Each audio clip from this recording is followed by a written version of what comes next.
Hi, I'm Dania from Journey of a Brave, and I always post on my Instagram about the books that I'm reading. And lately I've been receiving many questions, so I wanted to start also this series as a way to share with you what I'm reading and what I learned from it in case it's useful for you as well, or if you're interested in these themes. And so today I'm going to talk about Kazuo Ishiguro and his novel Never Let Me Go. Kazuo Ishiguro won the Nobel Prize for Literature back in 2017. This novel was written in 2005, I believe, and it's very interesting because even though it's considered science fiction, although there has been some debate on that, it takes place in 2005. So, in 2008, it was published in 2005.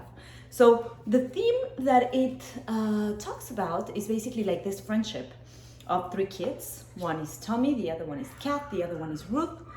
Our main character is Kat. And they all go to this very interesting school called Halisham, and you start learning as you read the story that these kids are not treated like regular kids, because actually they're not regular kids. These are just clones that have been created so that in time, as humans start getting sick, they are able to donate their organs to to different humans. So they're basically clones. But they're being treated as children, and they're asked actually to do all these art projects, which is really strange at the beginning. You don't really understand why they're such a big deal.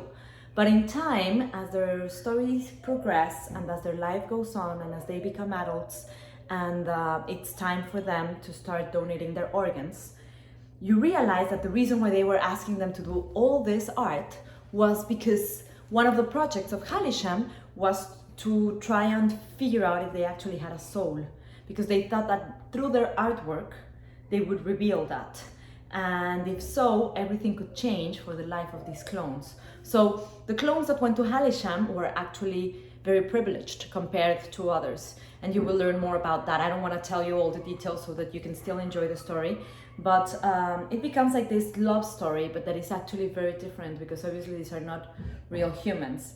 The reason why I consider this to be a really interesting book right now is because of the social climate where we're at, where there is all this dialogue when it comes to race and with who is who and who has had more privilege than who, and which is a very important dialogue. And I know that there are many gaps that need to be cleared out.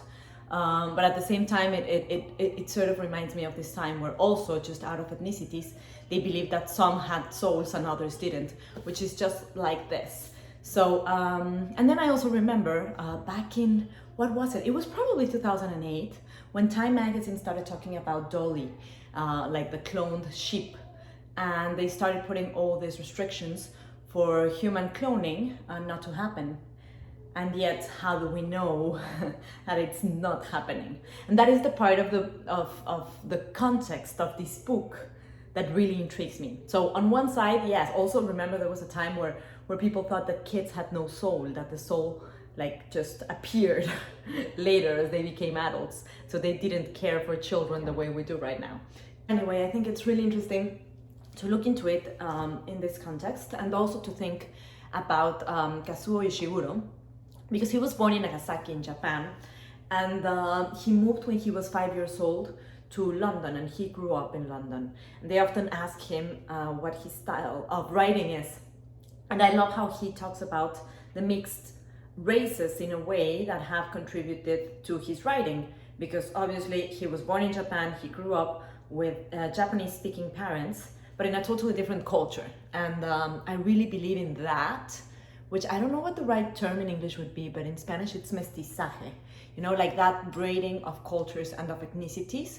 I think that the future is right there, at the point where you don't even, when we all realize are like come from everyone else, you know, like we're all braided in such a special way, which is one of the reasons why I have created this channel, and that's what I try to transmit through my braiding on a daily basis through Instagram mostly. So The Guardian actually considers that this book is one of the top 4 books that you should read from the 21st century, and I recommend you read it as well, because Kazuo has often talked about how much he loves the themes of post-war and pre-war.